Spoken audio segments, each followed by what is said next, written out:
Bismillahirrahmanirrahim. Assalamualaikum warahmatullahi wabarakatuh. Waalaikumsalam warahmatullahi wabarakatuh. Alhamdulillah. Alhamdulillahil karimir rahman. 'Allamal Qur'an. Khalaqal insana 'allamahul bayan.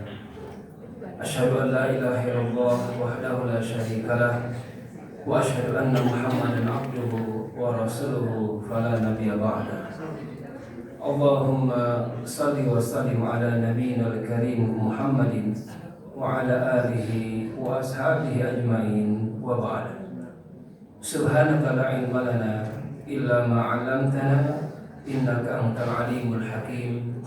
Rabbana zidna ilma. Allahumma ati nufusana taqwaha wa zakkiha anta khairu man zakkaha anta waliyuha wa maulaha. Asbahna wa asbahal mulku lillah walhamdulillah la syarikalah. Asbahna ala fitratil islam wa ala kalimatil ikhlas wa ala dini nabiyina Muhammadin sallallahu alaihi wasallam wa ala millati abina Ibrahim hanifa wa ma kana minal musyrikin. Bapak, ibu, sahabat-sahabat beserta adik-adik yang dirahmati Allah Subhanahu wa taala. Bagaimana kabar pagi hari ini? Sehat semuanya, semangat semuanya, bahagia semuanya. Masya Allah. Bahagia apa nih? Bagi waris ya. Baik, alhamdulillah dengan izin Allah SWT dipertemukan kembali setelah pertemukan di bulan Ramadan ya. Alhamdulillah, insya Allah pada hari ini kita akan masuk ke bahasan pokok-pokok atau dasar-dasar dari ilmu waris ini. Masya Allah, tabarakallah, ilmu ini yang Rasulullah sabdakan, fa innahu yunsa wa huwa awwal ilmin yunzahu min ummati. Ilmu ini adalah ilmu yang dilupakan, ilmu yang diabaikan.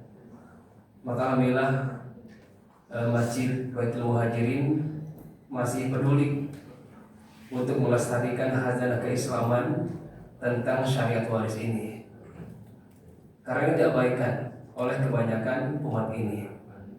Wa huwa awwalu ilmin yunza'u min ummati. Dan ini adalah ilmu yang pertama kali dicabut oleh Allah Subhanahu wa taala.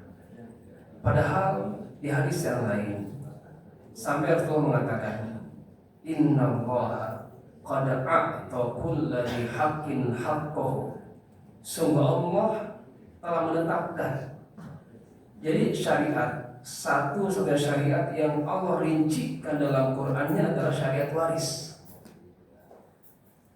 Tentang sholat, apakah ada penjelasan ruku, sujud, salamnya dalam Quran? Ada nggak Bapak Ibu? Tidak ada. Ya. Tentang zakat ada nggak penjelasan detailnya? Tidak ada. Tapi tidak dengan waris. Innallaha qad a'ta kulli haqqin haqqahu. Sungguh Allah telah menetapkan langsung. Tapi Bapak, maaf, masih banyak yang meragukan, masih banyak yang merem, belum melek. Maka setidaknya hari ini semoga Allah jadikan momen pencerahan kepada kita semua untuk berhijrah.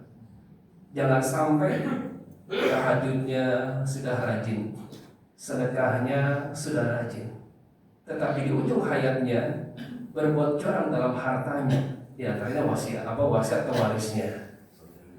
Rasul menggambarkan ada seorang hamba Allah selama 70 tahun kelihatannya ahli surga, ahli ibadah, tapi di ujung hayatnya berbuat curang dalam hibah, wasiat dan warisnya itu. Maka ujungnya apa? Dakhalan nar, kata beliau, masuk ke neraka ujungnya.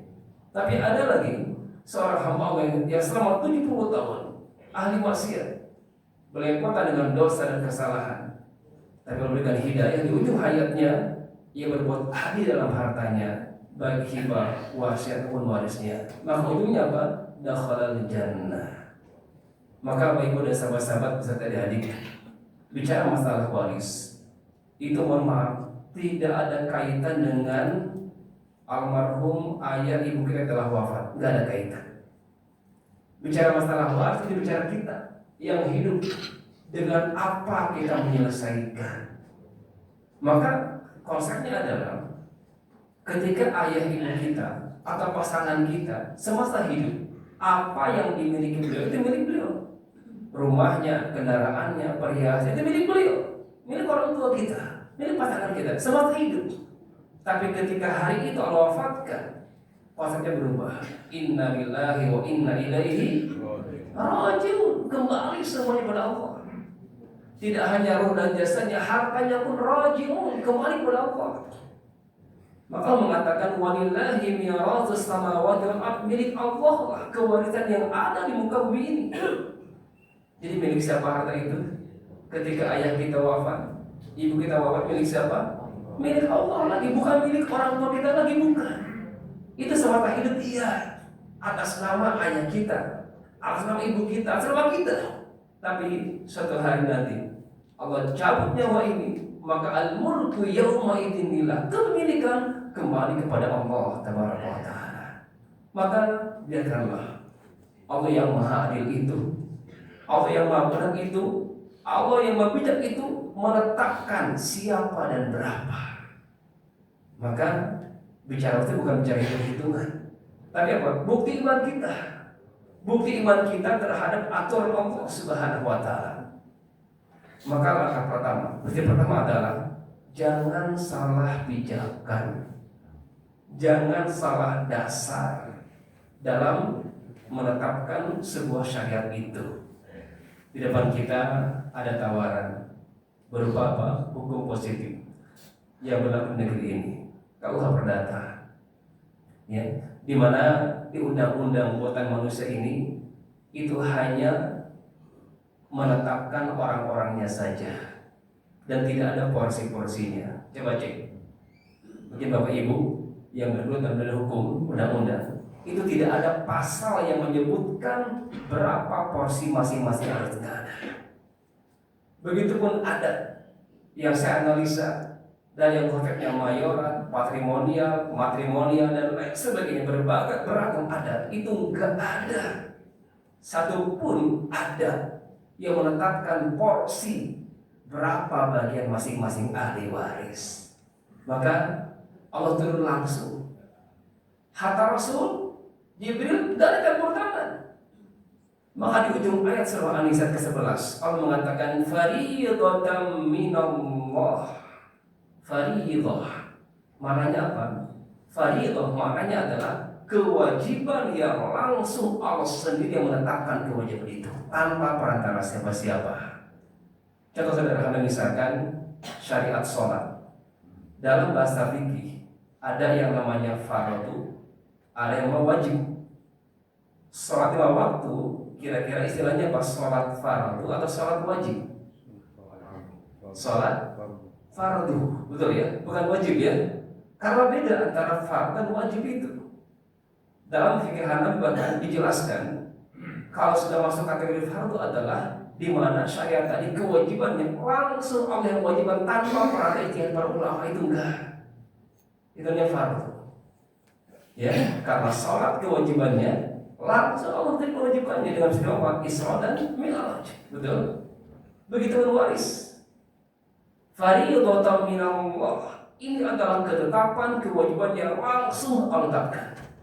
Innallaha kana aliman hakima. Sungguh Allah Maha mengetahui, Maha bijaksana.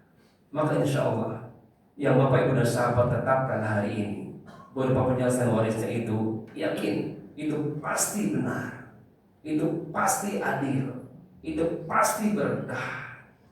Maka Allah bayar kontan pahalanya. Setelah bicara tentang pasal-pasal waris di ayat 11 dan 12, itu kan pasal waris. Terus di ujung di surah An-Nisa ayat 13-nya dibayar kontan bagi siapa? Bagi yang taat. Tilka hududullah, kata Allah. Itulah batasan-batasan Allah. Itulah undang-undang Allah. Jika Allah turunkan undang-undang ini sudah sejak dulu, ya. Al-Qur'an lagi, tilka hududullah, itulah batasan-batasan Allah. Allah uji kita taat. Bagi yang taat dibayar pangkat. Wa may yuti'illaha wa rasulahu yudkhilhu jannatin. Bayangkan Bapak Ibu, sahabat-sahabat, bagi yang taat kata Allah, satu orang saja, siapa saja, yuti'illah, mentaati Allah dan Rasul dalam hal syariat waris tadi, yudkhilhu, Allah berkata hamba tadi, jannatin, surga-surga. Satu orang hamba Allah disiapkan surganya berapa? Banyak. Jannatin, surga-surga. Bukan satu surganya, banyak bisa-bisakan itu. Jannatin tajri min tahtihal anhar khalidina fiha. Kok jadi banyakkan yang masuk? Khalidin, mereka kekal. Maksudnya apa? Kesalahan seorang hamba tadi membias kepada keluarga besarnya, pasangannya, anaknya, orang tuanya. Gara-gara ketaatan tadi kita masuk surga sekeluarga. Khalidina fiha, mereka kekal di dalamnya. Wadzalikal fawzul azim. Itu adalah kemenangan yang agung di mata Allah. Ia tanggalkan nalarnya, ia tanggalkan logikanya, ia lepas egonya, ia lepaskan syahwatnya, ia lepaskan kebutikannya untuk mengusung kebenaran ilahi, untuk menerapkan konsep langit, membumikan dalam aplikasi keseharian kita. Tapi sebaliknya, mohon maaf, wa may ya'sillah, barang siapa tidak taat karena nggak logis, nggak masuk nalar, ya, kelihatannya nggak adil. Karena versi adil kita tuh apa? Bagi rata, betul nggak? Kan kalian tuh anak-anak mama semuanya. Pesan mama kalau meninggal bagi rata ya nak. Kan kalian anak papa semuanya. Kalau meninggal bagi rata ya nak. Betul nggak Pak? Seperti apa pesannya Pak? Nah di sini kadang kita ke orang tua ragu. Ada jelas. Ada pesan orang tua, ada pesan Allah. Pesan orang tua, nah kalau mama papa meninggal nanti bagi rata ya yang adil, biar nggak cekcok. Tapi ternyata ada pesan Allah. Yusikumullahu fi auladikum lidzakari mislu hadzil unsyayain. Jelas pesan Allah. Allah berpesan kepada kalian. Saya berkata di sini, fi auladikum, anak-anak kalian. Berarti siapa sih kalian? Orang tua. Kita yang ditegur oleh Allah, kita yang disapa. Yusikum, kepada kalian orang tua, untuk anak-anak kalian kata Allah, lidzakari mislu hadzil unsyayain. Itu konsepnya. Untuk laki-laki mendapatkan semisal dengan dua bagian perempuan. Itu pesan Allah. Nah sekarang kita nih posisi sebagai anak-anak dari orang tua yang telah wafat. Kira-kira Pak, Bu, sebagai anak kita ini dengar pesan siapa kira-kira? Apakah pesan papa mama kita? Apakah pesan Allah? Pesan siapa? Pesan siapa Pak? Di masjid jawabannya pesan Allah sih. Tapi enggak tahu. Keluar dari pintu ini, syaitan tuh apa? Yuwaswisu fi sudurin. Udah bagi rata aja. Nah di sini, maka coba tanggalkan egonya dulu. Tanggalkan logikanya dulu. Taati Allah. Wa may yuti'illah wa rasulahu. Sebaliknya Allah, wa may ya'sillah wa rasulahu wa yata'adda hududah. Barang siapa yang mendurhaka Allah dan Rasulnya, durhakanya kita kepada Allah apa? Yata'adda hududah, melampaui batasan yang telah Allah tetapkan. Sudah jelas siapa orang yang menetapkan dan sudah jelas berapa porsi masing-masing. Itu yang benar, itu yang adil, itu yang berkah. Berani melanggar, tercabut keadilan, tercabut keberkahan. Banyak klien yang kami tangani, beberapa yang curhat, Ustaz, saya terzolimi. Dari 3 saudara, 2 kakak saya itu merampas semuanya, menguasai semuanya.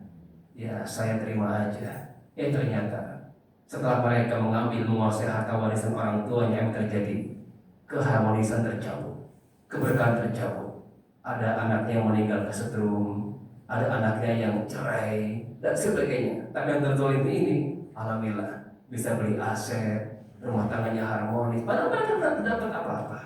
Hati-hati. Allah cabut keberkahan itu. Faqadara alaihi rizqah. Allah cabut keberkahan. Kenapa? Karena kalian kata Allah, wa ta'kuluna turas aklan lamma. Karena kalian memakan harta waris dengan cara apa? Mencampur adukan antara yang hak dan yang batil. Maka Allah menegaskan di ayat 14-nya, wa may ya'sillaha wa rasulahu wa yata'adda hududah. Ini ngeri Pak, ngeri Bu ayatnya. Itu dibayar kontan, ya, tanpa basa-basi. Coba bandingkan dengan syariat yang lain. Ada enggak tentang sholat? Setelah ayat sholat, ada enggak disebutkan reward dan punishmentnya setelah itu? Enggak ada. Ayat zakat, ada enggak setelah atau 61 tentang pahala dan dosa itu? Tidak ada. Tentang puasa Ramadan, ya, ada enggak setelah Al-Baqarah 183 itu berikutnya ancamannya apa? Pahalanya? Enggak ada. Tapi tidak dengan waris Pak. Allah sebut kontan tanpa ada jeda. Wa may ya'sillaha wa rasulahu wa yata'adda hududah, melampaui batasan tadi. Udah bagian atas aja lah. Udah terserah mama aja lah. Kan mama yang kerja, kan papa yang kerja, kan papa yang capek. Terserah papa dong. Nah, mulai di sini, ya, pesan-pesan yang melanggar. Nah, maka di sini Allah mengatakan yudkhilhu naran khalidan fiha walahu azabun muhin. Maka Allah tanpa basa-basi memasukkan hamba yang melanggar tadi, yang tidak mengindak syariat waris ini, yudkhilhu naran, dimasukkan ke mana? Ke neraka. Berapa nerakanya? 1. Allahu Akbar. Tadi kalau tak berapa surganya? Banyak. Itu bandingannya Pak. Mau pilih yang mana? Terserah. Mau jannatin, surah-surah atau naron, 1 neraka. Khalidan, bukan khalidin, khalidan, sendirian kekal di neraka itu. Gak ngajak yang lain. Silakan, tanggung resiko sendiri. Pasangannya, orang tuanya, anaknya gak ngikut. Beda kalau kita mentaati aturan ini, diajak semuanya. Yudkhilhu naron khalidan. Jelas ya ayatnya itu. Bukan khalidin, sendirian dia kekal di neraka itu. Walahu adzabun muhin, dan baginya yang sendiri tadi, yang melanggar tadi, mendapatkan azab yang sangat menghinakan. Na'udzubillah, summa na'udzubillah. Bahkan sebagai peringatan, sebelum bicara masalah waris pun Allah ingatkan kita di ke-10, surat ke-10 ayat 10. Tentang apa? Tentang peringatan itu. Innal ladzina ya'kuluna amwalal yatama zulma innama ya'kuluna fi butunihim nar wa sayaslawna sa'ira. Itu ayat pembuka sebelum pasal-pasal waris itu. Sungguh kata Allah, orang yang makan harta anak yatim, ya, zulman, beragam kezaliman, rekayasa, manipulasi, mendominasi dengan data palsu, saksi palsu dan lain sebagainya. Innama ya'kuluna fi butunihim nar. Sungguh kata Allah, yang sedang mereka makan, yang sedang mereka tempati, yang sedang mereka dominasi itu ternyata adalah bara api neraka sepenuh perutnya. Wasaya selalu nasair, dan kelak nanti mereka akan bukan dimasukkan, tapi apa? Ya selalu, kalau saya ke kamus, ya selalu ada apa? Dicelupkan. Seperti bapak bikin teh manis gimana Pak? Dicelupin, diangkat lagi. Mau seperti itu, ya? Itu siksaannya. Ya selalu nasair, dicelupkan ke neraka sa'ir yang menggelakkan panasnya itu. Ini yang kita antisipasi, jangan sampai terjadi. Ku anfusakum wa ahlikum nar. Jaga diri kalian, jaga keluarga kalian dari apa? Dari jeratan api neraka. Inilah yang harus kita dakwakan di keluarga kita. Setidaknya hari ini ada pencerahan untuk berubah prinsipnya, insyaallah. Maka pertama tadi, jangan salah pijakan, kembali kepada hukum Allah. Pasti benarnya, pasti adilnya, dan pasti berkahnya. Baik, ini yang pertama. Yang kedua, bicara masalah waris, konsepnya apa? Segera apa? Segera selesaikan. beda antara penyelesaian dan pembagian. Ya, maksudnya selesaikan waris, dan penyelesaian waris ujungnya adalah bukan sampai ke pegang fisiknya, bukan. Tapi apa? Sampai kepada ma'rifatu kulli warisin haqqo. Setelah masing-masing tahu bagiannya, sadar bagiannya, maka di lembaga yang saya pimpin, Syariah Waris Center, kami terbitkan namanya SPHW, Surat Penetapan Hak Waris. Ini sebagai jawaban, karena di 3 dokumen negara secara legal itu hanya menyebutkan orang-orangnya saja. SKW di kelurahan, surat keterangan waris, atau juga ada akta waris di notarial, atau yang ketiga ada PAW, penetapan ahli waris. Itu semuanya hanya menetapkan orang-orangnya saja. Itu pun mohon maaf, kadang dasarnya adalah kartu keluarga yang nggak ada di kakak, yang nggak masuk. Apalagi konsep hukum positif, golongan 1 itu cukup pasangan dan anak-anak, golongan 2 itu orang tua dengan saudara. Jika ada golongan 1, golongan 2 nggak dapat. Jadi ketika anak bapak meninggal duluan, bapak sebagai ayahnya, ibu sebagai ibunya nggak dapat secara positif karena ada pasangan sama anak. Nah seperti itu, hanya menyebutkan orang-orangnya saja, tapi tidak dalam syariat. Maka saya bantu, ya. Begitupun di bulan yang lalu ada klien dari BPN. Mereka pulang dari BPN, Ustaz, ternyata BPN nanyain berapa porsi masing-masing, kami nggak tahu. Tapi PAW di Kementerian Agama itu nggak menyebutkan porsi-porsinya, hanya orangnya saja. BPN minta berapa porsi masing-masing. Kami jawab dalam surat tadi, surat penetapan hak waris, siapa yang berhak dan berapa masing-masing hak bagiannya. Tanda tangan, selesai. Sampai di sana ujungnya. Ketika masing-masing kita sebagai ahli waris sadar dan tahu berapa haknya, plus waris itu. Bicara masalah apa? Eksekusi fisik, silakan. Apakah mau disewakan? Apakah mau dikontrakan? Apakah mau dipakai dulu? Apa mau dijual? Silakan. Dan nggak mesti kan identiknya dengan jual. Ini di lapangan sering seperti itu. Ada banyak para istri yang mengeluh, Ustaz, ini kalau pecah waris, nanti rumah dijual, saya tinggal di mana? Ya Bu ya, Masya Allah. Jadi nggak mesti penjualan, kan bisa. Silakan tempati aja dulu. Cuma ibu sadar, di rumah itu porsi ibu berapa sekarang? Dulu sih milik suami, dengan sekarang meninggal suami tadi, ada hak waris ibu di sana. Sebesar itu hak ibu. Selebihnya punya anak-anak kita. Jangan kita makan. Nah di sini selesaikan dengan segera, jelas masing-masing berapanya. Kalau sudah jelas, maka terjadilah keseimbangan antara hak dan kewajiban. Jadi mohon maaf bagi laki-laki di sini, kita sebagai anak laki-laki, Pak, ya, ibu kita sebagai istri dari suami yang wafat, kita yang wafat, berapa hak warisnya? Hanya 1/8, Bu. Mohon maaf, 1/8 bagi ibu sebagai istri. Kita sebagai laki-laki berapa? Sisanya, betul nggak? Berapa saya? 7/8. Ya kalau itu harga 10 M, ibu kita yang 1 miliar. Kita ini berapa? Ya, Masya Allah, luar biasa nih. Kenapa? Karena saat itu terjadi perpindahan kewajiban menafkahi. Yang selama ini Pak, ia nafkahi ibu kita adalah suaminya atau ayah kita. Meninggal ayah kita, maka hak itu anak laki-laki yang menanggung nafkah ibunya.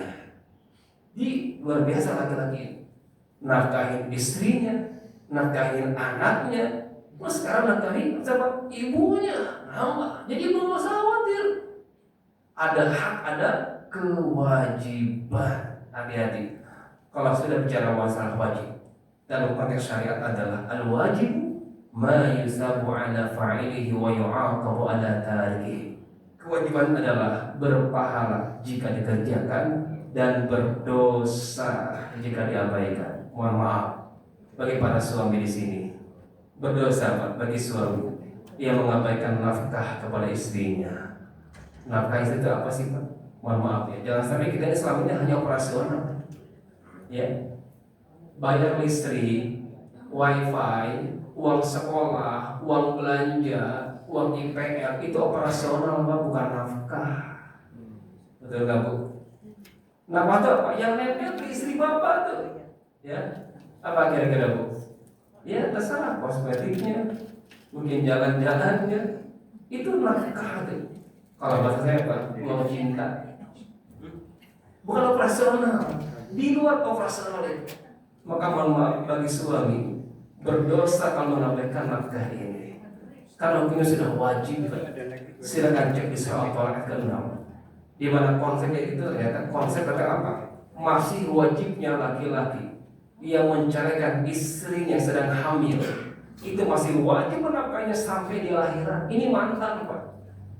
Ya, punya istri sedang hamil, kepergok selingkuh dengan yang Bapak ceraikan, itu sah secara syariat. Tapi nafkah itu tidak hilang, Pak. Sampai di akhirat masih wajib bagi laki-laki menafkahi mantan istri sedang hamil tadi sampai akhirat. Logika sehat kita, Pak. Apalagi istri kita yang tidak kita ceraikan, hamil pun lebih layak dapat nafkah ini. Betul nggak, Pak? Ini bagi si mantan loh ayat ini. Lanjutnya Pak, fa'in al-raba'ada lakum, jika si mantan tadi layak apa? Menyusui. Anak siapa yang tadi? Anak si bapak kan? Anak suami tadi, anak laki tadi. Fa'in al-raba'ada lakum fa'atuhunna ujurahun. Maka jika si mantan tadi lanjut menyusui anak-anak laki-laki itu, maka wajib bagi laki-laki apa? Membayar upah menyusui. Jadi ada nafkah, ada upah. Yang datang lagi siap-siap nih. Lagi upahnya berapa dari setiap anak, gitu kan ya? Pak Taufik berapa anaknya?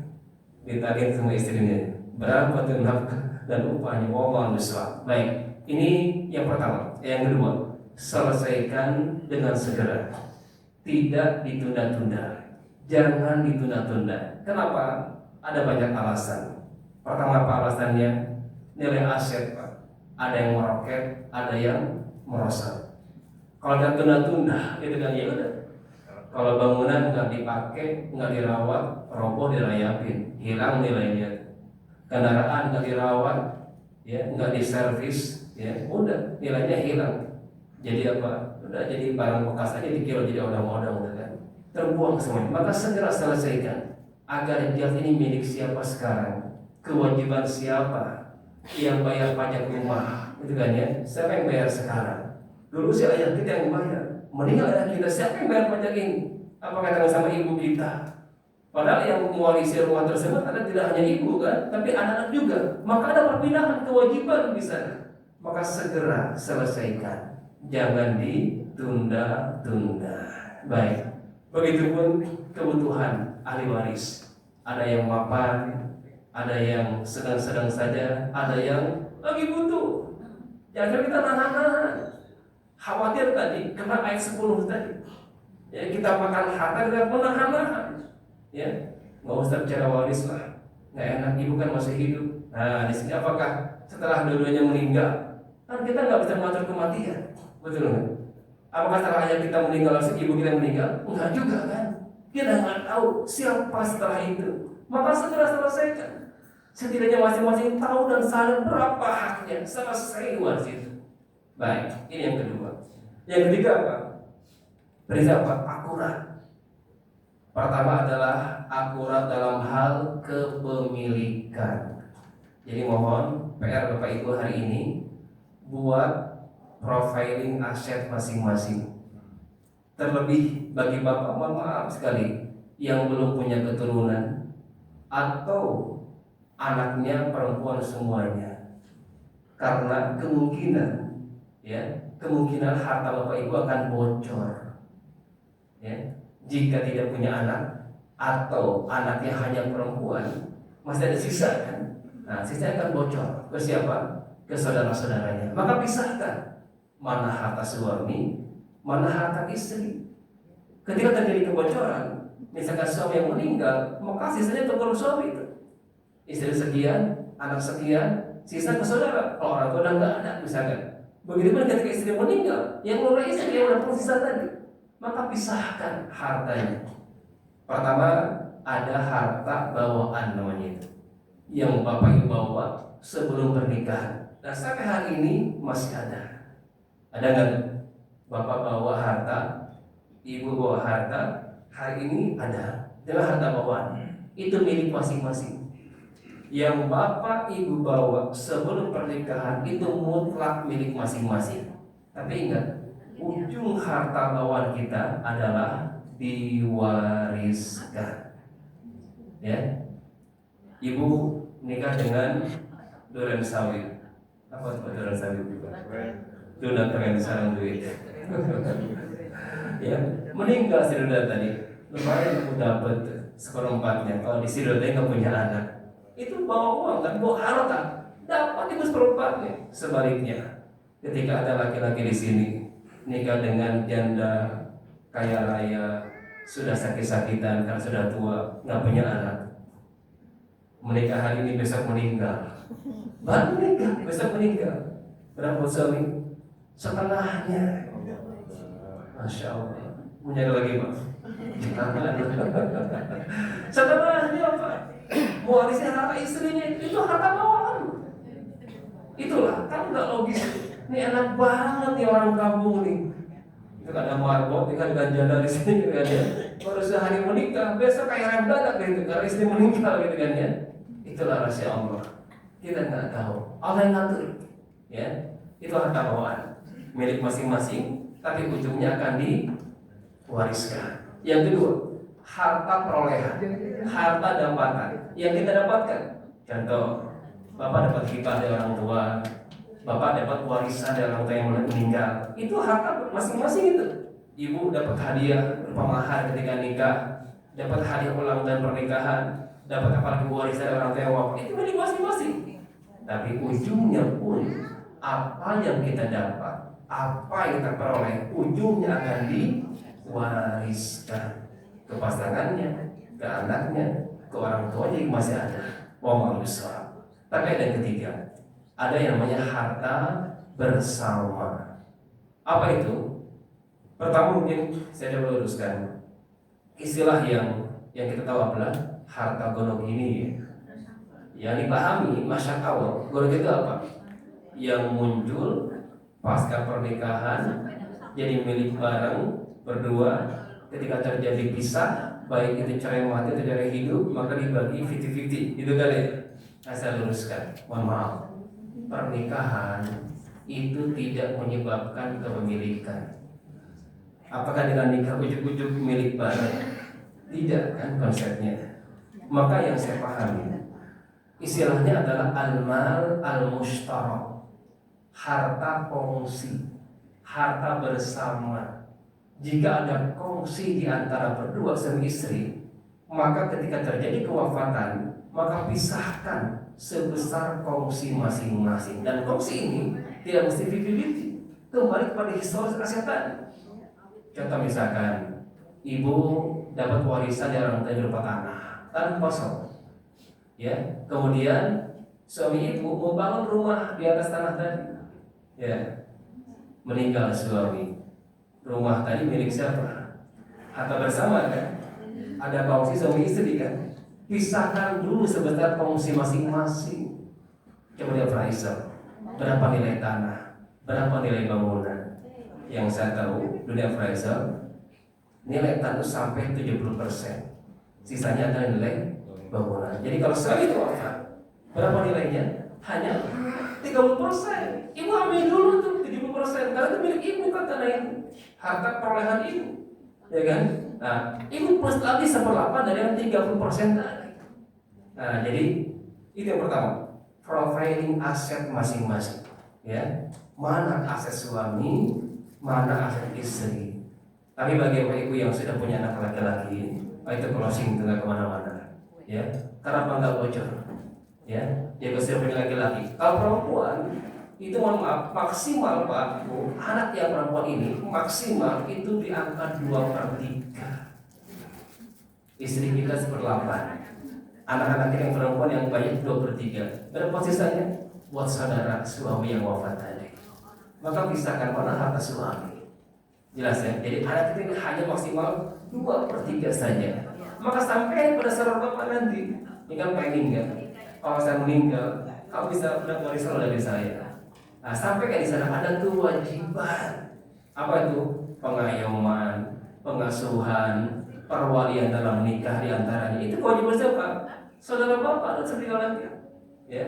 Jadi seimbang antara hak dan kewajiban. Baik, ini akurasi pertama, akurasi dalam kepemilikan. Dan berikutnya masalah harta pun, selagi kita masih hidup, tolong setelah profiling yang kedua apa? Screening, ya, dipilah-pilih mana yang bersih, mana yang kotor.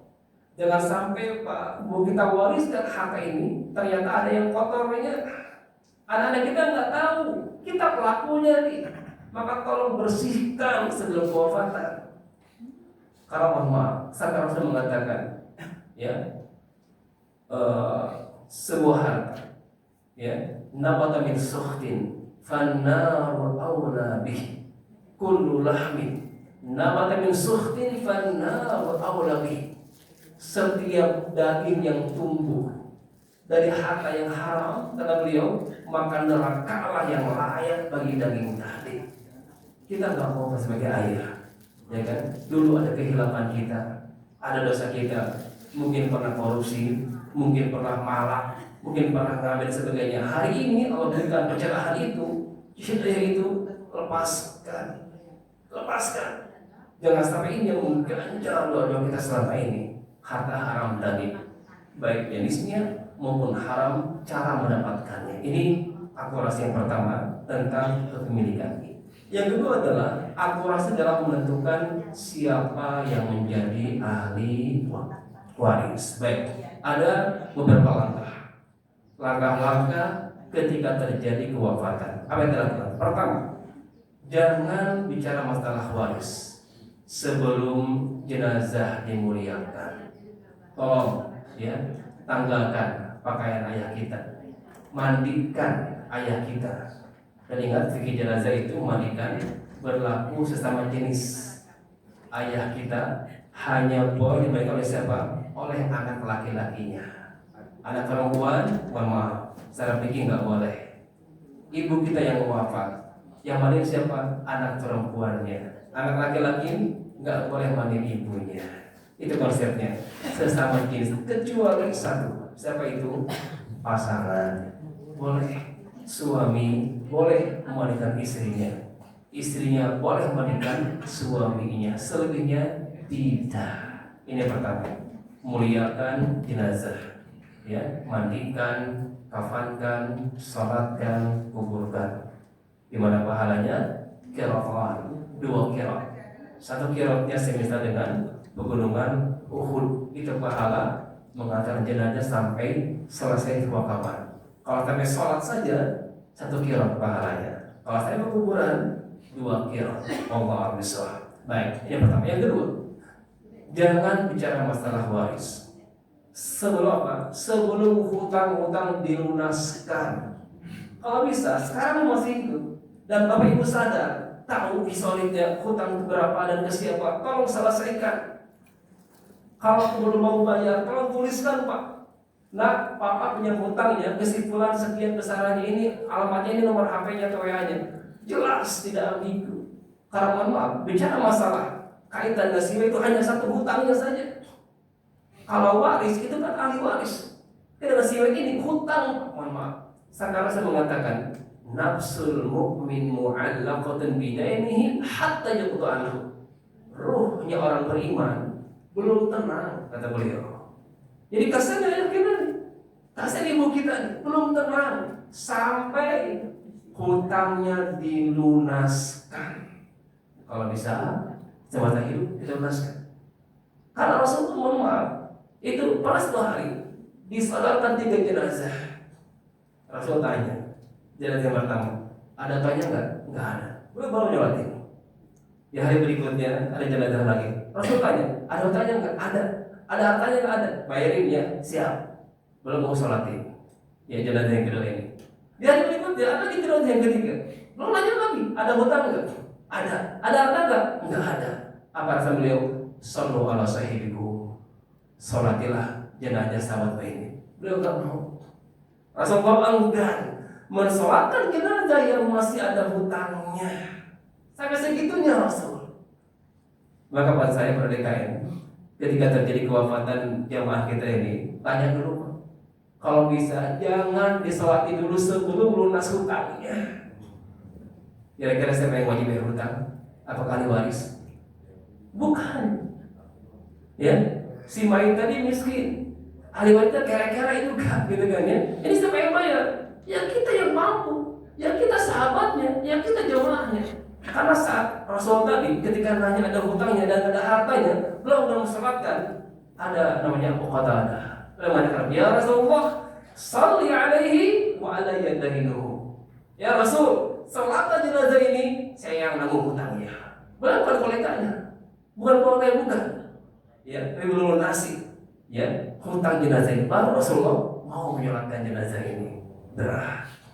Nafsul mu'min mu'allaqatun bidainihi hatta yaqda anhu. Masih menggantung bahasa ini. Kalau bahasa remaja apa? Gentayangan kali ya. Allah alam ya. Kita bisa kenapa? Mu'allaqah, masih menggantung, belum kelar sampai dilunaskan hutang-hutangnya. Kita nggak tahu Pak. Ayah kita, ibu kita di masa mudanya, di masa ABG-nya, dengan ya, mungkin pernah melakukan hal-hal yang ada kaitan hak Adam. Contoh apa? Darmaji, Darmaji Pak? Dahar lima ngaku hiji.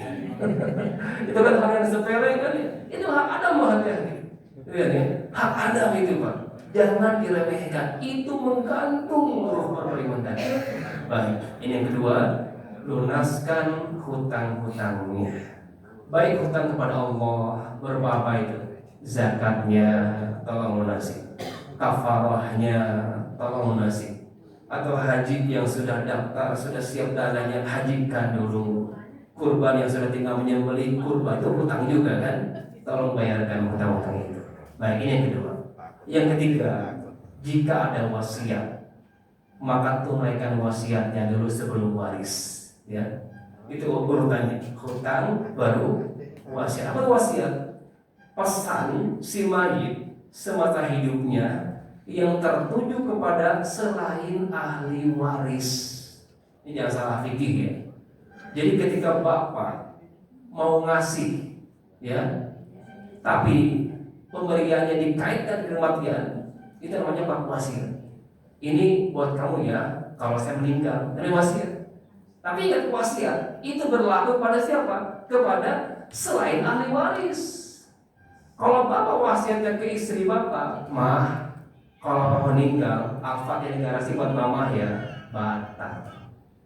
Bapak wasiat ke anak, nah, rumah yang di Pondok Kelapa, kalau meninggal buat kamu ya, batal. Inna Allaha qad a'ta kulla dhi haqqin haqqahu fala wasiyata li waris. Tidak ada wasiat bagi ahli waris.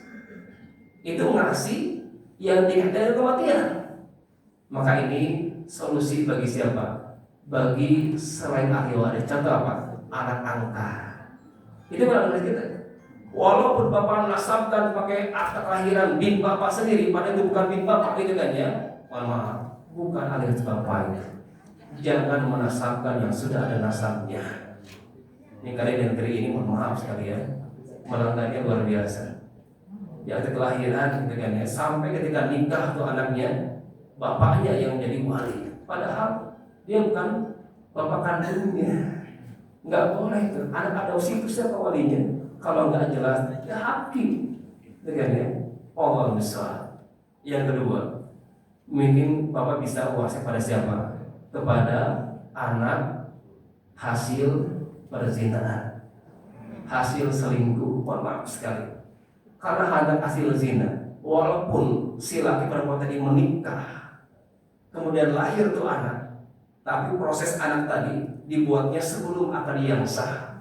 Apa istilahnya? MBA. Nikah bulan Juli, lahirannya Agustus. Kapan bikinnya tuh? Berzina kan? Walaupun dia nikah gitu kan ya. Nasab saya lagi ke siapa? Ke ibunya, bukan ke bapaknya. Putus nasabnya. Dan bapaknya tidak bisa bawa harta ke anak hasil zinanya tadi. Hati-hati. Anak hasil berzina, hasil selingkuh, hasil apa saja gitu kan ya. Nauzubillah. Di luar syar'i akad yang sah, itu nasabnya ke ibunya. Kalau dia laki-laki, fulan, bin Fulanah ibunya. Jika ada perempuan Fulanah binti Fulanah ibunya, maka bapak ketika hari ini bertaubat, ya Allah, saya khilaf di masa lalu, maka silakan Pak, dua solusi. Pertama adalah hibah. Bapak hibah kepada anak hasil zina dulu, gitu kan ya. Tapi kalau hibah, hari itu juga milik yang tertuju. Itu bedanya antara hibah dan wasiat. Kalau hibah kepada siapa saja, kepada anak-anak kita boleh, kepada pakaian boleh, tapi eksekusinya, perpindahan kepemilikannya hari itu juga milik yang tertuju. Itu hibah. Jadi kalau kamu masih ragu-ragu, ini buat kamu ya, tapi nanti kalau kamu meninggal, itu boleh wasiat. Wasiat ke anak, sah nggak? Batal. Dia menjadi waris jadinya tuh. Kalau ada apa nggak usah ikrar. Kalau hibah, wasiat itu kan ada rukun-rukunnya. Ada pemberi hibah, ada penerima hibah, ada ijab kabul, ada al-qabad serah terima. Itu harus dipenuhi, disempurnakan. Kalau waris nggak usah dibutuhkan Pak, langsung otomatis. Nah maka di sini jika ada wasiat untuk anak angkatnya mungkin, untuk anak hasil zinanya mungkin, untuk anak tirinya mungkin, anak bawaan pasangannya mungkin ya, atau mungkin anak tetangga. Masya Allah baik banget Bapak ini. Anak tetangga ya diwasiatkan saking soalnya mungkin ya, silakan dilakukan, itu ditunaikan. Tapi ingat besarannya maksimal sepertiga dari akumulasi aset. Baik, Masya Allah, gak kerasa ya. Baik, itu langkah-langkahnya. Tapi kalau saya lihat dari segi dalil di surah An-Nisa 11-12, urutan Qur'annya adalah min ba'di wasiyatin yusibiha audain. Jangan salah baca ya. Setelah wasiat dan hutang. Tapi tadi di aplikasi hutang dulu kan, baru wasiat. Karena ada keterangan dari sahabat Ali bin Abi Thalib. Lalu mengatakan apa? Antum taqra'una hadil ayah min ba'di wasiyatin yusibiha audain fa inna Rasulullah qadha ad-dain tsumma wasiyah. Seakan-akan urutannya wasiat itu baru hutang, tapi enggak. Rasulullah melaksanakan hutang dulu baru wasiatnya. Kenapa? Karena hutang hukumnya wajib, wasiat sifatnya anjuran. Ya, baik. Selesai wasiat, baru yang tersisa itulah yang namanya harta waris. Diwariskan kepada orang-orang yang telah Allah tetapkan siapa dan berapa masing-masing ahli waris. Wallahu a'lam bishawab. Baik, ini sebagai gambaran dasar ya, gambaran dasar untuk menjadi ahli waris cukup dengan dua syarat, dua sebab. Pertama, karena sebab pernikahan, maka Bapak Ibu berhak mewarisi pasangannya dengan syarat pernikahannya masih langgeng. Kalau sudah terjadi perceraian, maka tidak ada kewarisan untuk si mantan. Mantan suami, mantan istri tidak berhak. Tapi kalau dikasih ini gimana Pak? Apakah berhak mewarisi? Berhak. Nah Bapak, Bu tolong tanya ke suami Ibu, Pak, jujur saja Pak, ada nggak Pak? Daripada budak nanti ya, ini sekarang aja Pak, jujur saja. Pada berani ya? Kan nikah siri, ya siri kan ngumpet-ngumpet ya, sembunyi kan. Udah jujur aja Pak, terbuka aja. Karena ada klien kami yang datang, Masya Allah 30 tahun pernikahan, itu rapi, betul punya anak. Ya, ternyata pas meninggal si bapak tadi, ada yang datang perempuan bawa anak dan mengaku dan bawa surat Pak. Ya, ternyata pernikahannya sudah 5 tahun yang lalu, anaknya itu 4 tahun, persis katanya. Di tes DNA Pak, langsung di Singapura, enggak di Konoha ini, tes DNA di Singapura, akurat Pak, itu anak si almarhum. Udah, nggak bisa kelakson, isi tadi. Saya kayak tadi, Bu, Ibu kemana aja? Oh enggak ada, Ustaz, saya itu pegang kata-kata suami saya. Kata suami saya, nggak apa-apa, mah akhirnya nggak punya anak sampai menua, nggak apa. Itu yang dipegang. Ternyata, nah sekarang sebelum itu terjadi bom meledak, gitu kan ya. Sekarang aja terbuka. Baik, ini pertama, karena pernikahan. Yang kedua adalah karena nasab, hubungan darah. Tapi ingat, hubungan darahnya yang hasilnya setelah akad yang sah, gitu ya. Enggak sembarang hubungan darah. Jika untuk anak, gitu kan ya, ada anak, ada cucu, ada ayah ibu, ada kakek nenek, ada saudara. Saudara pun ada kandung, ada seayah, ada seibu, ada ponakan, ada papa, ada sepupu. Luar biasa, itu banyak. tapi nggak semuanya dapat, Pak. Yang pasti dapat hanya 3 golongan. Pasti dapat. Pertama siapa? Pasangan. Itu pasti dapat. Yang kedua anak-anak, cucu waiting list. Yang ketiga orang tua, kakek nenek waiting list. Selebihnya waiting list. Selagi masih ada 3 golongan ini. Baik, ini 2 sebab kenapa terjadi kewarisan. Selebihnya yang menggugurkan, walaupun akadnya sah, walaupun nasabnya benar, tapi jika ada penggugur maka tidak berhak mewarisi. Apa itu? Pertama adalah pembunuhan.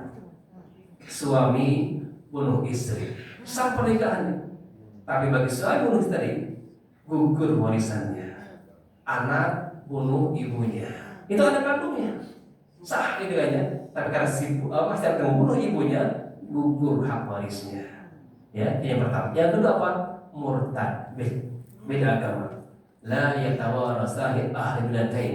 Tidak saling mewarisi 2 agama yang berbeda. Selebihnya tidak menggugurkan.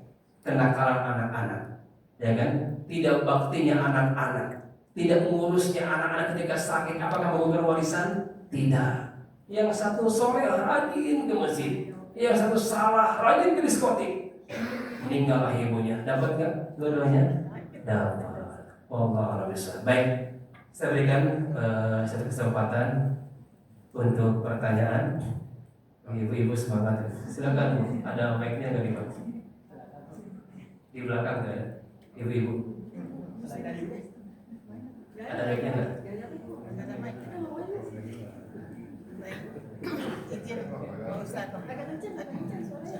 Assalamualaikum warahmatullahi wabarakatuh. Ini orang tua sudah meninggalkan ada anak perempuan dan anak. Ada mic Pak, mohon maaf. Kurang jelas kan?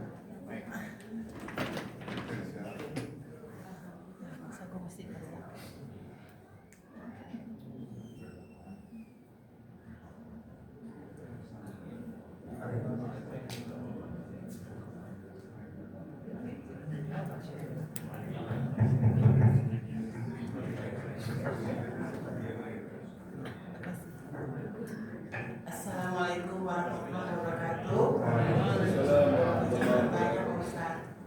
Ini orang tua semua sudah meninggal. Ada anak laki-laki, ada anak perempuan, dan mereka tahu hukum bahwa laki-laki 2/1 dari wanita. Nah, tapi pada saat perjalanan waktu itu, ini bersepakat nih, ya udah antara anak kita bagi rata. Mereka tahu hukum itu, tapi setelah itu mereka bersepakat bahwa kita bagi rata pada saat warisan dijual. Yang pertama. Yang kedua, ibu masih hidup, anak-anak berebutan harta. Apakah itu rumah itu mau dijual? Ini kasus teman saya, jadi saya mau bertanya itu Mas. Apakah berhak anak-anak itu menjual rumah warisan dari keluarganya walaupun ibu masih meninggal? Masih hidup, maaf. Ibunya masih hidup, jadi nanti bagi rata antara anak dengan ibu. Apa itu boleh? Dan itu haknya ibu, kalau boleh seberapa itu? Terima kasih Pak Ustaz. Assalamualaikum warahmatullahi wabarakatuh. Bicara tentang kesepakatan, ya. Tadi konsep kedua adalah apa? Segera selesaikan, gitu kan ya? Pertama, jangan salah pijakan. Kedua, segera selesaikan. Ketiga, akurat. Nah, yang kedua ini segera selesaikan. Ketika kita sudah selesai warisnya, sampai kapan tadi selesai waris? Sampai kepada masing-masing ahli waris mengetahui, menyadari berapa haknya. Kalau bisa lebih kuat ditulis lagi tadi ya, dengan SK yang saya terbitkan, tanda tangan selesai, plus warisannya, ada kesepakatan. Ya, boleh nggak? Boleh. Itu sudah beda judul. Kalau sudah tahu masing-masing haknya, udah selesai warisannya. Walaupun fisiknya belum terjual, masih ada fisiknya misalkan ya. Boleh nggak kesepakatan? Boleh. Tapi ingat, kesepakatannya tidak karena paksaan dan bukan karena dorongan pesan mama, pesan papa. Nah, boleh itu. Ketika ada 5 saudara, ternyata laki-laki yang ke-5 ini mohon maaf nggak sepakat, ya kan? Ya udah, jangan dipaksa. Apalagi adik kita yang baru balik, mohon maaf ya, laki-laki belum balik, ada kewafatan orang tuanya, kemudian disepakati untuk bagi rata, itu nggak boleh. Secara syariat, anak yang belum balik tidak bisa diambil kesepakatan. Tetap hak dia 2 kali lipat. Ya, walaupun kakaknya sudah tua yang perempuan tetap bagiannya. Kenapa? Seperti ini Pak, Bu, mohon maaf. Kalau saya tanya, kira-kira hak laki atau perempuan yang besar kira-kira? Laki atau perempuan yang besar dapat ini? Laki. Kita misalkan harta 3 miliar, anaknya 2 laki perempuan. Laki-laki berapa? 2. 2 M. Yang perempuan berapa? 1. 1 M. Secara nominal besar siapa? Laki. Laki-laki. Oke. Tapi secara hak dan kewajiban kita lihat di pundak laki-laki ada 4 perempuan yang wajib dia nafkahi. Betul nggak Pak? Ya. Yang pertama siapa? Istrinya dulu Mama. Dulu istrinya 4. Nah, belum. Nambah kan? 4 perempuan yang dapatin ya. Ini yang pertama istrinya loh. Itu wajib bagi bapak sebagai suami dan istri. Yang kedua sebagai ayah, Bu. Ya. Kalau istri nggak wajib nafkahi suami, ya kan? Makanya istri itu boleh kalau zakat ke suami boleh nggak? Boleh. Mas, kamu kan miskin Mas. Ya, ini saya zakat nih Mas. Itu boleh itu, ya kan? Tapi tidak sebaliknya Pak. Kalau bapak ketika berzakat ke istri nggak boleh karena istri tanggungan bapak sebagai suami. Itu yang pertama. Yang kedua sebagai ayah. Bagi ayah Pak wajib menafkahi anaknya, tapi tidak bagi ibu. Bagi ibu wajib kan bagi anaknya enggak. Ketika suami ibu wafat, siapa yang wajibnya? Keluarga suami ibu. Ibu hanya hak saja. Yang wajib menafkahi siapa? Keluarga suami ibu. Itu perempuan gak ada wajib menafkah. Bagi kita pas sebagai ayah wajib menafkahi anak kita. Dan ternyata beda porsinya. Untuk anak laki-laki Pak, wajibnya ayah itu sampai usia balik. Setelah balik, mohon maaf itu sunnahnya ayah kita. Ini anak kita yang laki-laki ini, kalau sudah balik itu nggak wajib lagi Pak bagi ayahnya. Itu sunnahnya ayah. Tapi tidak bagi perempuan. Bagi seorang ayah wajib menafkahi perempuan sampai kapan? Sampai dia nikah. Itu long time Bu bagi perempuan itu enak. Laki-laki itu ya Allah terbatas. Allahu Akbar. Ya, usaha sendiri itu laki-laki itu Pak. Jangan minta lagi orang tua kalau sudah balik gitu kan ya. Baik, ini yang kedua. Yang ketiga, siapa? Ibunya. Plus mertua juga kalau untuk kita juga tuh. Ya, yang punya mertua yang masih ini mertuanya itu tanggung siapa? Laki-laki di mantunya. Nambah ya. Berapa mertuanya Pak? Kalau dari 4 istri berarti berapa mertua? 4 mertua tuh. Oh, apa? Anaknya 10, istri 4, anak 10, mertua 8. Ayo. Yang keempat, siapa? Sebagai saudara. Ya. Bagi seorang laki-laki masih wajib menafkahi siapa? Saudara perempuannya. Ketika saudara tadi belum menikah dan tidak mau. Ibu kita pun kalau sudah menikah dan tidak mau wajib bagi laki-laki tadi. Tapi kalau ibu kita nikah lagi, udah tangan istri apa suaminya berarti. Ini kira-kira yang 2 bagian tadi cukup nggak Pak? Itu kewajiban laki-laki. Makanya apa yang kau setkan itu pasti adil. Kalau tidak syariah Pak, itu ada keseimbangan. Nah, sekarang kalau bagi rakyat boleh nggak boleh? Itu judulnya adalah hibah menghibahkan saudara, silahkan. Setelah masing-masing tahu bagiannya, saran bagiannya, boleh nggak? Boleh. Kayak tadi asetnya misalkan ya, boleh nggak tempati? Boleh, gitu kan ya. Tapi sadar di sana ada hak milik ibu kita, ada hak milik adik-adik kita, ada milik kakak kita, gitu kan ya. Ada hak milik mereka di sana. Kita nempatin tadi aset tadi. Nah, tapi dari segi hak milik ada hak orang lain di sana, ada hak orang tua, anak saudara. Di sana saya mengatakan sampai jelas ini milik siapa? Karena tadi ada hak dan ada kewajiban. Wallahu a'lam bishawab. Tadi maaf ya. Jadi sepakatnya boleh. Kadang di lapangan kami temukan sepakatnya apa? Sebelum terjadi pewarisan. Karena ada pesan orang tua. Kan pesan mama sebelum meninggal bagi raka Bang. Udah depan notaris pula. Ketiganya gimana tuh Pak? Sudah di depan notaris. Waktu hidup disepakati tanda tangan, si anak laki-laki nggak tahu ilmunya, ya, atau mungkin nggak enak sama orang tuanya. Hari ini tersadarkan, mohon segera selesaikan. Jika masih ada asetnya, silakan selesaikan. Jika tidak ada, mohon diikhlaskan. Dan ada asetnya, diikhlaskan. Nah, maka setidaknya yang perempuan, berterima kasihlah karena ibu ada tambahan. Yang laki-laki itu berkurang ya Pak ya. Belum dia ngasih ke istrinya, ke anaknya, ke ibunya, ke saudara. Bagi perempuan tidak ada kewajiban menafkahi. Nah, maka di sini konsep 2/1 itu bukan sekedar angka-angka, tapi ada hak dan kewajiban yang harus ditunaikan. Wallahu a'lam. Baik.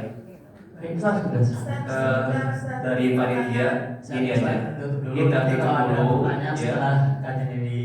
Oke ya. Kita sholat dulu insyaallah. Saat sholat saya buka diskusi insyaallah ya. Subhanakallahumma bihamdika asyhadu an la ilaha illa anta astaghfiruka wa atubu ilaik. Mohon maaf. Akhirul kalam. Assalamualaikum warahmatullahi wabarakatuh. Waalaikumsalam. Waris itu kerjaan siapa? Kita yang hidup, bukan lagi yang meninggal. Yang meninggal Jadi udah kita selesai. yang kena dosa, Iya, kita. bukan yang meninggalnya ya. Maka tadi segera selesaikan gampang, Bu. Kumpul barang-barang gitu kan ya. Dapatkan berapa hak warisnya, keluarkan suratnya, selesai. Acara divisi kan bisa dimusyawarahkan, disepakati lagi, Bu. Kapan mau disewakan dulu, mau dijual, sudah serah. Tapi masing-masing udah tahu. Yang penting sudah Jatahnya ya? diinfokan Betul. berapa Betul. hak-haknya mereka. Iya. Oke, baik. Kayak tadi kan ada yang butuh ternyata kan ya. Segera tuh yang butuh tadi talangin tuh kan. Nah itu. Dan itu yang ada kaitan dengan si mayit. Oh gitu. Ibu kita udah tenang. Gak ada urusan dengan waris gitu kan. Jadi ya. kita yang berdosa. Kita yang hidup gitu kan ya. Kita berpahala. Pemahaman atas hukum waris itu ya mungkin kita yang nanti akan meninggal sama mungkin yang ya kan ya yang Makanya kita harus planning sekarang, Pak. yang apa namanya turunan kita yang harus tahu. Iya. Terus yang kedua, tadi mungkin bukan wasiat ya, pesan ya pesan orang tua ya. Karena kan wasiat buat ahli waris terbatas kan. Jadi pesan orang tua tadi untuk aset yang tidak dijual gitu kan ya. Sebenarnya itu dimentahkan. Karena kalau sudah meninggal itu sudah milik ahli waris. Nah, untuk prosesnya itu boleh. Jadi aset waris itu nggak mesti dijual habis, Pak. Bisa dikelola. Nanti hasilnya itu jadi objek waris berkala. Oh gitu. Hasil kontrakan. Ya, itu kan objek waris tuh, objek waris kan. Maka nanti baginya porsi hak waris masing-masing. Nah kalau dibagi rata, Berarti itu penghibahan di awal. Kontrakan tadi itu bagi rata boleh setelah disepakati, misalkan ya disepakati, boleh itu kan setelah disepakati. Jadi masing-masing itu bagiannya udah saya merelakan bagian saya untuk dibagi rata dengan perempuan. Itu boleh setelah pengakuan di awal. Jangan karena pesan bapak. oh berarti harus kesepakatan anak ya. Kayak tadi itu. Sama laki-laki nih, kan tadi kebutuhan laki-laki lumayan kan? Iya. Istri-istrinya berapa tadi? Mertuanya berapa? Lagi istrinya, tidak banyak. Itu ya, itu yang kedua ya. Yang ketiga itu Kecuali janda Hibah. tadi kata Jorsa. Janda yang besok mau mati. Yakinnya besok mati. Emang tahu mau mati ya? Yakinnya besok mati. Tadi yang ketiga tadi itu. hibah ke anak. Jadi hibah ya. Itu boleh-boleh saja, gitu kan ya. Pertama syaratnya kalau ke anak tuh semua anak dapat. Pastikan ya. Kalau misalkan tadi 4 anak, 3 dapat, 1 belum. Nah, itu bisa dibatalkan hibahnya. Bisa kembali ke objek waris. Atau misalkan baru 3 yang dapat, yang 1 belum kan? Itu yang dapat bisa jadi hak pengurang waris. Oh gitu. Itu solusinya. Iya. Nah, jadi silakan hibah. Karena hibah tuh gini, Pak. Pertama ada penghibahnya kan. Kita ada orang tua menghibahkan. Itu dalam keadaan apa? Normal, waras dan berakal. Iya. Tidak dalam keadaan tekanan. Kayak misalkan sakit kritis gitu kan ya. Itu nggak boleh hibah dan batal hibahnya itu. Syarat menjaga. Karena ketika kritis kan, mohon maaf, kita akalnya nggak ini. Ada tekanan apa dan sebagainya. Ada apa? Kesadaran. Itu bagi si pemberi hibah ya. Yang kedua ya sudah balik. Kalau yang belum balik belum bisa menghibahkan. Oke, yang kedua penerima hibah itu nggak disyaratkan. Bukan. Mau dia normal, dia tidak normal, cacat mental, boleh. Misalkan anak kita mau ABK, ya kan ya, boleh terima hibah. Atau misalnya ada yang nggak waras, gila, misalkan ya, boleh kita ngasih hibah ke dia, tapi diangkat wali harta, karena dia nggak kuasa kan. Itu yang kedua. Yang ketiga ada ijab kabul. Ijab kabul saya hibahkan, saya terima hibah. Nah kadang kita kan, ya hibahnya lisan aja, ya kan ya. Yang keempat ada apa? Al-qabd. Qabd itu apa? Serah terima. Kalau terima ya sertifikat. Pindah Kalau nama kendaraan, aja baiknya ya, gitu itu ya. kan teknisnya kan biar Tekniknya supaya. Istilahnya ada serah terima ini barangnya. Serah Buat terima kamu. ya. Nah, baru yang kelima itu objeknya harus jelas. Jangan ambigu. Jangan hanya buat pondok kelapa aja. Pondok kelapa nanti jalan mana tuh? Rumahnya banyak. Jadi jelas. Ya, jadi itu hibah. Jadi tapi mohon maaf porsinya juga lihat. Iya. Ya, misalkan si ayah ini kan punya 4 anak, ngasih hibah, rumahnya klaster semuanya, ruangannya sama, catnya sama, luasnya sama, tapi tapi lokasi beda. Ya, satu di Pondok Indah. Menteng Jakarta, satu lagi Menteng Bekasi. Sama-sama Menteng kan nilainya yang dilihat, videonya. Itu nggak boleh. Ya, Nggak boleh setidaknya, beda ya? Bu, porsinya itu adil lah, nggak jomplang banget. Oh gitu. Kalaupun jomblangnya dikit, selisihnya ya saya maafin aja lah, mengikhlaskan. Tapi kalau udah timpang gitu kan ya. Nah, maka pernah saya dapat kasus tuh, si orang tua dia ngasih mentahnya, Pak. Ya, dia kan nggak mau ribet kan, dia ngasih mentah masing-masing 600 juta. Anak, terserah kamu mau beli apa. Ada yang beli hasil di Tebet, Sobret kan, ada yang di Cilebut, wah luas kan ya, ada yang di mana gitu kan ya. 10 tahun kemudian yang di Tebet lumayan naik nilainya kan. Anak pada iri, wah itu suka kan, ya kan takdir dia kan beli yang di sana kan. Tapi kan orang tuh sudah adil, dia masih porsi yang sama. Kalau hibah boleh laki perempuan sama. Kayak kita menghidangkan makanan kan nggak mungkin kita bisa-bisain kan. Iya. Yang laki-laki 2 potong ayam, yang perempuan seperti enggak kan. Kalau hibah boleh, boleh bagi rata. Artinya boleh membagi harta itu dengan hibah sebelum meninggal. Iya, tapi Habis. ingat Bu, iya. Mohon Boleh maaf, habis. Kenapa? Untuk masalah habis berarti nol kan? Iya. Itu mohon maaf ya. Ada 2 pendapat. Ada yang mengatakan hibah tidak ada batasan. Oke. Yang kedua tetap ada batasan. Yang berpendapat nggak ada batasan itu merujuk kepada dalilnya Abu Bakar ketika infakkan seluruh hartanya. Iya. Tapi saya lihat ya Mbak Umar, teksnya Abu Bakar itu infak hartanya kepada siapa? Pada Bukan ke anaknya. kepada Bagi untuk Islam. perang. Oh. Sekarang ibu berani nggak hibah untuk Islam semua harta? Nah. Beraninya buat anak aja kan? Abu Bakar enggak? Ditanyakan Wah, iya. buat anak berapa? Saya tinggalkan bagi mereka Allah dan Rasulnya. Buat imannya. Jadi kalau modelnya ke Abu Bakar ya semua jadi ambil, jangan nanya. Itu boleh Abu Bakar harta iya buat Islam gitu kan ya. Tapi ada kasus Sa'ad bin Abi Waqqas gitu kan ya. Beliau mau juga kayak Abu Bakar. Ya kan ya, seluruh harta. Tapi Rasul tolak. Rasul tolak kok? Enggak. Karena Ya kan? 2/3 deh? Enggak. karena Setengah aja deh? Enggak. 1/3 itu sudah besar kata beliau. Jadi maksimal Bu. 1/3. Karena mohon maaf, kadang ada bahaya. Kita misalkan kasus yang kami tangani ini istri ya, ini istri kaya raya dan dia mohon maaf agak bermasalah dengan suaminya. Ustadz, saya nggak mau harta saya jatuh ke suami saya. Dia ngambil siasat. Saya rencana akan menghibahkan seluruh harta saya buat anak saya. Perempuan boleh 1 orang. Biar punya dia lah. Nggak mau apa jatuh ke suaminya. Nah, saya nasihatin Bu, kalau ibu hibah ke anak, hari itu juga milik siapa? anak. Nah, hibah itu kan hari itu milik yang dihibahkan. Kita nggak tahu kematian. Kalau takdirnya anaknya duluan meninggal, itu yang milik anak kan sekarang. Diwariskan hal itu. Ke ibu bapaknya kan. Lah ibunya yang baik berapa sepertiga apa? Ya jadi sedikit Kata si ibu tadi, bisa nggak jadi hibah. Jadi kalau udah perlu syariat, ya tetap Bu, ada batasan. Pernah kasus juga tuh yang tangani sama murid saya itu. Jadi seorang tuanya hibah ke anak semuanya. Ternyata anaknya meninggal duluan semuanya. Si ibu tadi masih hidup. Dia ngemis garasi ke mantunya nggak dikasih. Ya Allah. Mau kayak gitu Bu. Ke mantu ya. Iya iya. Maka nikmati aja Bu. Iya. Nikmati aja. Kita mikirnya Kalau gitu karena sayang sama anak, nanti anak dapat Kan turunan. nanti anaknya ada pasangannya nanti. Iya iya. Oh. Ada rezekinya. Jauh amat pikirnya Ustaz ya. Kalau warisan bidang tanah, bidang tanah itu ya kata anak misalkan 1.000 bidang tanah kan. Ketika pengen pembagian warisnya itu adalah ya bidang-bidang tanahnya yang bukan dijual. Itu konsep seperti apa? Sementara kalau misalkan bidang tanah itu, misalkan bidang tanah itu jalan besar gitu. Mungkin kalau di area-area sini itu nilai. Jadi lihat nilainya Pak. Jangan lihat nilainya, bukan dimensinya. Iya. Jadi bukan dikali luasnya. Gitu. Depan nilainya. Karena kan pinggir kali, pinggir jalan, pinggir Istana Merdeka kan beda-beda nilainya Pak. Yang di depan sama yang di belakang. Iya, satu lokasi kan lihat pinggir-pinggirnya. Satu sertifikat. Posisi satu. depan Iya, belakang. sertifikat. Tapi kan nilainya, videonya berbeda. Gitu ya. Ya kan? Jadi kemungkinan misalkan 1.000 nggak harus nggak dibagi. Kalau misalkan depannya sama semuanya, ke belakang boleh lah. Depan belakang sama rata bisa. ya. Jadi ke Seperti belakang. itu sebenarnya. Tapi kalau misalkan yang depannya menjorok kecil, Ya, ke belakangnya kadang-kadang meluas, begini, jalannya gitu di kan sini. ya. Kode ada yang satu. Jadi dapat dinilai di itu sini. sekian meter berapa nilainya. Kan ada kan ukurannya di appraisal itu Pak. Ya, ya. Ada. Jadi harus appraisal dulu. Ada tuh guru saya itu, dia kebetulannya apa? Hutan di pinggir jurang. Luas sih. Di pinggir jurang. Saudaranya yang pinggir jalan. Duluan ya. Siapa? Hutan di pinggir jurang. Ini Ustaz juga. Ya. Oh ya, Pak Ustadz. Ini kan kejadian sudah berlalu. Ini punya anak perempuan 2. Sebelum ayahnya itu meninggal, semua hartanya itu diatasnamakan anaknya semua.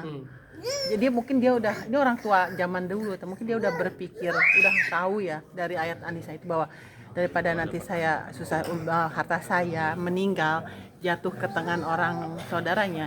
Saat itu dia sudah habiskan semuanya, bagi 2 ke anak-anaknya perempuan. Itu seperti itu.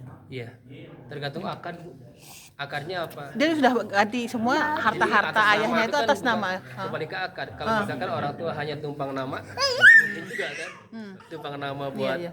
anaknya. Makanya jelas akarnya. Mau ngasih. Itu nggak tahu saudara lewat, tapi yang kejadiannya adalah bahwa semua harta dari orang tua itu sudah beralih nama kepada anak-anaknya perempuan, dan memang sudah sekarang udah nggak ada, tinggal anak-anaknya.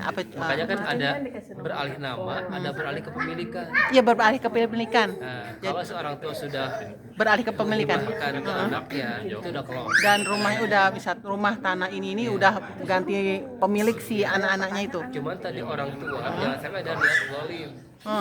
Ya, dia nggak mau jatuh ke saudaranya. Iya. Itu yang nggak boleh. Bu. Oh, Karena kan mohon maaf. Membatasi. Iya. Jadi ada hak mereka. Oh, gitu ya. Ya. Udah makan dulu. Kadang-kadang dalam keluarga ada aja sosial sekali mungkin Iya, iya. Iya. Jadi kalau saya baca apanya. Mau lanjut ke Subang nih.